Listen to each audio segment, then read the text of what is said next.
Dari kalian membuku di dan remi.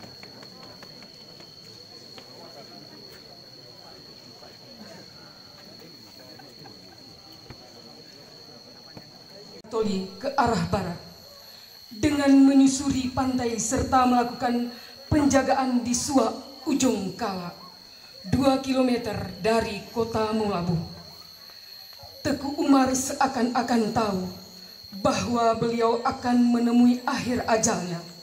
Saat berjalan dari Lok Bubon, beliau berkata kepada Tengku Kalinya Ali, "Besok kita akan minum kopi di Kedai Melabuh, atau saya akan mati di perang suci." Teku Umar bergerak menyusuri pantai bersama pasukannya. Silsilah. Teku Umar Johan Pahlawan lahir pada tahun 1854 di Molabu, tepatnya di Gampung Masjid yang sekarang Gampung Belakang, Kecamatan Johan Pahlawan, dari orang tua bernama Teku Cut Mahmud dan Ibu Cut Mohani, anak dari Ule Balang Molabu Teku Ci Ali. Teku Umar memiliki silsilah dengan Teku Laksana Muda Nanta seorang Aceh yang bertugas sebagai Panglima Angkatan Perang Aceh di Andalas Barat, negeri Minang, dan sekaligus ditunjuk oleh Sultan Iskandar Muda sebagai gubernur militer di tanah Minang. Anak keturunan Teku Laksamana Muda Nanta mendapatkan perlawanan dari kaum ulama di tanah Andalas, sehingga menyebabkan mereka kembali ke Aceh lewat jalur laut sebelah barat, dan kemudian mereka mendarat di Melabuh, di mana salah satu pemimpin rombongan tersebut bernama Mahdum Sakti yang bergelar Teku Nanta Telebeh. Teku Umar adalah anak cucu dari Datuk Mahdum Sakti dari Teku Nanta Setia Raja atau Teku Nantaci. Pengaruh.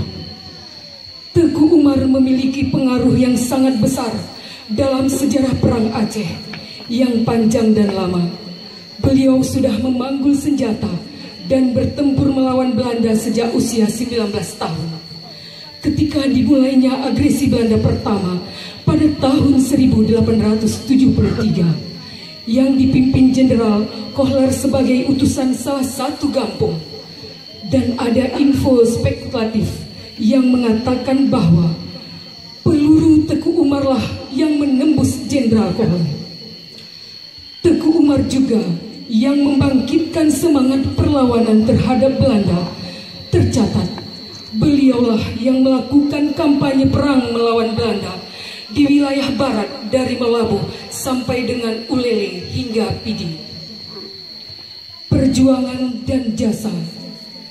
Teku Umar Johan Pahlawan, seorang pejuang sejati dan salah satu dari 2 pahlawan Aceh yang syahid karena ditembak oleh Belanda, memiliki perjuangan yang panjang dalam menghadapi Belanda dengan tidak kurang 20 peristiwa perang penting yang dimotori dan ikuti oleh beliau, diantaranya yaitu Perang Aceh 1 dan 2 1873, Perang Melabuh 1877, melakukan kampanye perang dari tahun 1881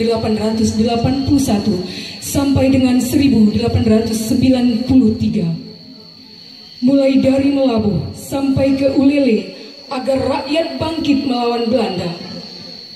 Perang Patik 1881, Perang Rigah dan Perang Ulele 1882, Perang Aceh Besar 1882, Perang Pantai Putih 1883, Peristiwa Nisero 1884, tahun 1885, ke pucuk lu pendalaman suaranya, dan melalui redup dibawa lagi ke Pasimbangan Tanjung Melabu untuk dikebumikan di dekat makam ibunya. 6 bulan kemudian, karena khawatir di pihak Ketawi Belanda, maka masyarakat pun membongkar kembali makam Teguh Umar Johan Pahlawan. Dan kemudian untuk dikebumikan di Gunung Melintang Cutmanyang Mungu. Setelah 8 bulan, jenazah Teguh Umar dipindahkan ke Gunung Gelerai di Mugo, Kecamatan Kawai 16, 42 km dari kota Melabu.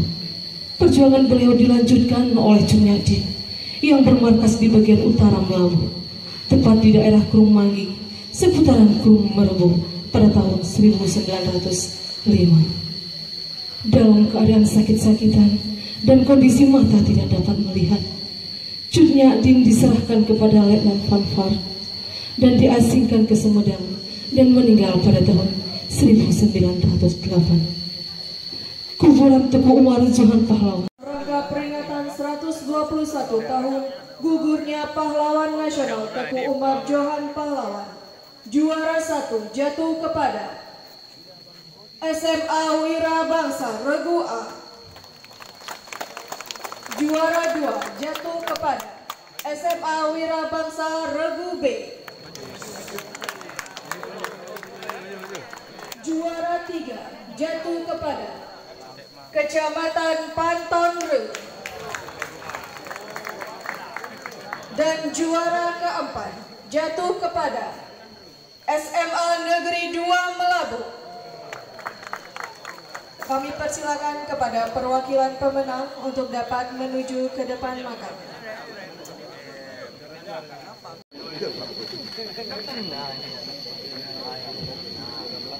Terima kasih kami ucapkan kepada Bapak Bupati Aceh Barat dan Bapak Gandra yang